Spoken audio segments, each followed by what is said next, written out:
అసలు మార్కెట్లో 99 మంది ట్రేడర్స్ మనీ ఎందుకు లూజ్ అవుతుంటారు చెప్పండి?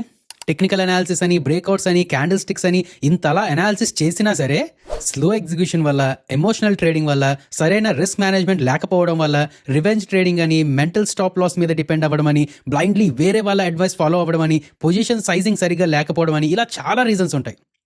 ఇందులో చాలా వాటిని మనం కంట్రోల్ చేయడం చాలా కష్టం, ఎందుకంటే అవన్నీ ఎమోషన్స్ వల్ల వచ్చే ప్రాబ్లమ్స్.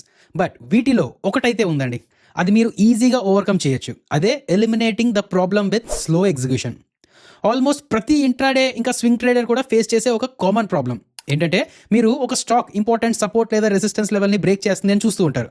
మీకు తగ్గ మూమెంట్ రాగానే, ఆ క్యాండిల్ క్లోజ్ అవ్వగానే, లేక ఆ ఇండికేటర్ సిగ్నల్ ఇవ్వగానే మీరేం చేయాలి? చార్ట్ నుంచి బయటకు వచ్చి ఆర్డర్ విండో ఓపెన్ చేసుకొని క్వాంటిటీ ఇంకా ప్రైస్ అవి ఎంటర్ చేసి మిగతావన్నీ చూసుకొని కన్ఫర్మ్ అని క్లిక్ చేయాలి. దీనంతటికీ ఒక టైం గ్యాప్ వస్తుందండి.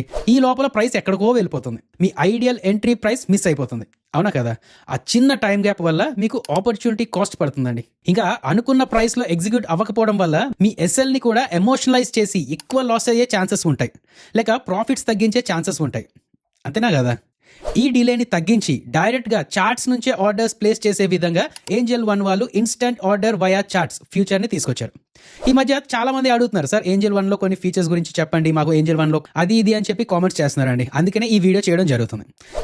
ఏంజల్ వన్లో ఉన్న ఈ ఇన్స్టెంట్ ఆర్డర్ ఫీచర్ని వెబ్లో అలాగే మొబైల్ యాప్లో కూడా ఎలా యూజ్ చేయాలి ఏంటి అనేది క్లియర్ కట్గా మాట్లాడుకుందామండి. సరే, మనం ఏం చేద్దామంటే ముందు ఒకసారి ప్రాబ్లం ఐడెంటిఫై చేసుకుని ఈ ఫీచర్ ఏదైతే ఉన్నదో ఆ ప్రాబ్లమ్కి సొల్యూషన్ ఎలా ఇస్తుందో అనేది చూద్దాం. ఫస్ట్ వెబ్లో చూస్తే మీరు ఇప్పుడు రిలయన్స్లో ట్రేడ్ చేద్దాం అనుకుంటున్నారండి. డిస్క్లైమర్ స్టార్టింగ్లో చదివారు కదా, ఇది ఏమి డైరెక్ట్ ఫైనాన్షియల్ అడ్వైస్ కాదు, జస్ట్ ప్లాట్ఫామ్లో ఉన్న ఈ ఫీచర్ని ఎక్స్ప్లెయిన్ చేస్తున్నాం. సో తీసుకున్న స్టాక్ నేమ్స్ ఏమి ట్రేడింగ్ అడ్వైస్ కాదు. ఓకే కదా? రైట్. రిలయన్స్లో ఒక బ్రేక్అవుట్ ఎంట్రీలా ట్రై చేస్తున్నాను. ఇక్కడ బ్రేక్అవుట్ అయిన తర్వాత బై చేద్దాం అనుకుంటున్నాను. అప్పుడు నేను ఏం చేయాలి? వెంటనే బైలోకి వెళ్ళి ఇక్కడ ఆర్డర్ విండో ఓపెన్ అవుతుంది. ఇక్కడ రెగ్యులర్లో ఉన్నదా ఏంటి అనేది చూసుకొని క్వాంటిటీ అది ఎంటర్ చేసుకొని అప్పుడు ప్లేస్ బై ఆర్డర్ మీద క్లిక్ చేయాలి. ఓకే కదా? ఫాస్ట్గా మూవ్ అవుతున్న స్క్రిప్ట్లో అయితే మనం ఇప్పుడు 1579లో చూసాం, అది 1590కి ఎక్కడికో వెళ్ళిపోయే ఛాన్సెస్ ఉంటాయి. అవునా కదా? ఇక్కడే ఈ ఇన్స్టెంట్ ఆర్డర్ వయా చార్ట్స్ ఫ్యూచర్ని యూజ్ చేసుకోవచ్చండి. సింపుల్గా చెప్తున్నాను, జాగ్రత్తగా వినండి. ఇప్పుడు మీరు ఈ ఇన్స్టెంట్ ఆర్డర్ టాగల్ స్విచ్ ఏదైతే ఉన్నదో ఇది ఆన్లో పెట్టుకోవాలి. ఒకసారి మిమ్మల్ని చెక్ చేస్తుందండి, ఈ ఇన్స్టెంట్ ఆర్డర్ అనేది నిజంగా ఎనేబుల్ చేద్దాం అనుకుంటున్నారా లేదా అనేది చెక్ చేస్తుంది. ఎస్ అని క్లిక్ చేస్తే ఇప్పుడు ఈ ఫీచర్ ఏదైతే ఉన్నదో ఇది ఆన్లో ఉన్నట్టు. మీరు చేయాల్సిందల్లా ఏంటంటే, మీరు ముందే క్వాంటిటీ అనేది సెలెక్ట్ చేసుకొని, ఫర్ సపోజ్ ఒక 100 క్వాంటిటీ మీరు ట్రేడ్ చేద్దాం అనుకుంటున్నారు. సో రెడీగా పెట్టుకుంటారు అనమాట. ఇక్కడ 100 అని టైప్ చేసి రెడీగా పెట్టుకుంటారు. ఇన్స్టెంట్ ఆర్డర్ టాగల్ ఆన్లో ఉన్నది, క్వాంటిటీ కూడా ఎంటర్ చేసి ఉంది. సో సింపుల్గా మీరు చేయాల్సింది ఏంటంటే, బై మీద క్లిక్ చేస్తే అంత క్వాంటిటీ ఎగ్జిక్యూట్ అయిపోతుందండి. అదేందా లేదా? ఇదే ఫీచర్ మొబైల్లో కూడా చూస్తే చూడండి, ఇక్కడ మీరు మొత్తం అంతా డ్రాయింగ్స్ అవన్నీ వేసుకున్న తర్వాత ఒకవేళ బై చేయాలంటే బై మీద ట్యాప్ చేసుకొని ఈ మొత్తం నెంబర్ ఆఫ్ షేర్స్ అనేది ఎంటర్ చేసుకొని మొత్తం అన్ని చూసుకున్న తర్వాత అప్పుడు ప్లేస్ బై ఆర్డర్ మీద ట్యాప్ చేయాలి. అవన్నీ కాకుండా మీరు ఏం చేస్తారంటే, సింపుల్గా ఇక్కడ 3 డాట్స్ ఉన్నాయి కదా, ఈ 3 డాట్స్ మీద ట్యాప్ చేసి ఓపెన్ అయిన దాంట్లో ఇక్కడ ఇన్స్టెంట్ ఆర్డర్స్ దగ్గర టాగల్ స్విచ్ ఆన్లో పెట్టుకోవడం. ఇక్కడ మీరు ప్రోడక్ట్ టైప్ కూడా, మీరు ఒకవేళ డెలివరీలో ఇన్స్టెంట్ ఆర్డర్స్ ప్లేస్ చేయాలంటే డెలివరీ, లేదంటే ఇంట్రాడేలో ఇన్స్టెంట్ ఆర్డర్స్ ప్లేస్ చేయాలంటే ఇంట్రాడే. ఓకే కదా? సో ఇది క్లోజ్ చేసుకున్న తర్వాత మీరు జస్ట్ ఇక్కడ కింద నుంచి జస్ట్ పుష్ చేస్తే, బయట పుష్ చేస్తే ఇక్కడ రెడీగా కనిపిస్తుంది, ఆర్డర్ విండో రెడీగా కనిపిస్తుందండి. ఇక్కడ క్వాంటిటీ ఎంటర్ చేసుకోండి, 100 క్వాంటిటీ అనేది ఎంటర్ చేసుకొని మీరు రెడీగా ఉంటారు.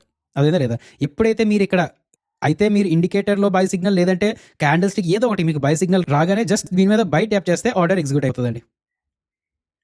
ఓకే కదా? ఈ ఫీచర్ ఈక్విటీనే కాకుండా ఆప్షన్స్కి కూడా ఫ్యూచర్స్కి కూడా యూజ్ అవుతుంటుంది. జనరల్గా ఎక్కువ మంది ఆప్షన్స్ ట్రేడ్ చేస్తూ ఉంటారు కాబట్టి ఒక ఆప్షన్స్ ఎగ్జాంపుల్ కూడా తీసుకుందాం. ర్యాండమ్గా ఒక ఆప్షన్స్ చార్ట్ ఓపెన్ చేసామండి. ఇక్కడ కూడా సింపుల్ చూడండి, ఇన్స్టెంట్ ఆర్డర్స్ టాగల్ ఆన్లో లేకపోతే ఇక్కడ బై మీద క్లిక్ చేసి తర్వాత లాట్స్ ఎన్నో సెలెక్ట్ చేసుకోవాలి, ఆ ప్రైస్ ఏదో సెలెక్ట్ చేసుకోవాలి, అప్పుడు ప్లేస్ బై ఆర్డర్ క్లిక్ చేయాలి. అలా కాకుండా మీరు ఎన్ని లాట్స్ అయితే బై చేద్దాం అనుకుంటున్నారో అది ముందే సెలెక్ట్ చేసుకొని పెట్టుకొని ఈ ఇన్స్టెంట్ ఆర్డర్స్ టాగల్ ఆన్లో పెట్టుకొని ఇక్కడ ఎస్ క్లిక్ చేసి కరెక్ట్గా మీరు చూసుకుంటూ ఉంటారు అనమాట. చార్ట్ మీద ప్రాపర్గా అనాలిసిస్ చేసుకుంటూ ఉంటారు. 1 minute చార్ట్, 2 minute చార్ట్ ఏదో చేస్తుంటారు కదా. చేసుకుంటూ ఎప్పుడైతే మీరు రెడీగా ఉన్నారో బై చేయడానికి సింపుల్గా బై క్లిక్ చేస్తే చూడండి ఆర్డర్ ఎగ్జిక్యూట్ అయిపోయింది. ఈజీగా ఉన్నదా లేదా? స్లో ఎగ్జిక్యూషన్ వల్ల మిస్ అవుతున్న ప్రైస్ ఏదైతే ఉన్నదో, లాస్ ఎక్కువైతూ ప్రాఫిట్ తక్కువైతూ ఉన్న ప్రాబ్లం ఏదైతే ఉన్నదో దానికి సొల్యూషన్ దొరికిందా లేదా? సేమ్ ఫీచర్ మొబైల్ యాప్లో కూడా మీరు ఆ చార్ట్ ఓపెన్ చేసుకుంటారు, చెక్ చేస్తూ ఉంటారు. అయితే ఇన్స్టెంట్ ఆర్డర్స్ ఆన్లో ఉన్నదా లేదో చూసుకుంటారు. అది ఫ్యూచర్స్ ఆప్షన్స్ కాబట్టి అది క్యారీ ఫార్వర్డా లేకపోతే ఇంట్రాడే సెలెక్ట్ చేసి పెట్టుకుంటారు. ఇంట్రాడే సెలెక్ట్ చేసుకున్నాను కాబట్టి ఇక్కడ లాట్స్ ముందే సెలెక్ట్ చేసుకొని పెట్టుకొని రెడీగా ఉంటారు. ఎప్పుడైతే మీరు బై చేయడానికి రెడీగా ఉన్నారో జస్ట్ బై సెల్ చేయాలన్నా సరే మీరు ఎప్పుడైతే చార్ట్ మీద పూర్తిగా అనాలిసిస్ చేసుకొని రెడీగా ఉన్నారో జస్ట్ ఒక ట్యాప్ బై మీద క్లిక్ చేస్తే అయిపోతుందండి, ఆర్డర్ ఎగ్జిక్యూట్ అయిపోతుంది. బాగుందా లేదా? సో ఏంజల్ వన్లో ఆల్రెడీ అకౌంట్ ఉన్న వాళ్ళు, లేదంటే ఈ ఫీచర్ నచ్చి అకౌంట్ ఓపెన్ చేద్దాం అనుకున్న వాళ్ళు ఒకసారి కన్సిడర్ చేసుకోండి. మంచి ఫీచర్ ఇది. ఇందాక మాట్లాడుకున్నట్టు ఉన్న అనేక ప్రాబ్లమ్స్లో ఒక ప్రాబ్లం ఇది, అండ్ దీనికి సొల్యూషన్ ఈజీగా ఈ ఏంజల్ వన్ నుంచి అడ్రస్ చేసుకోవచ్చు అండి. ఇలాంటి వీడియోస్ మరిన్ని చూస్తూ ఉండడానికి మన రూపాయి ఛానల్ని సబ్స్క్రైబ్ చేసుకొని నోటిఫికేషన్స్ ఆన్లో పెట్టుకోండి. జై హింద్.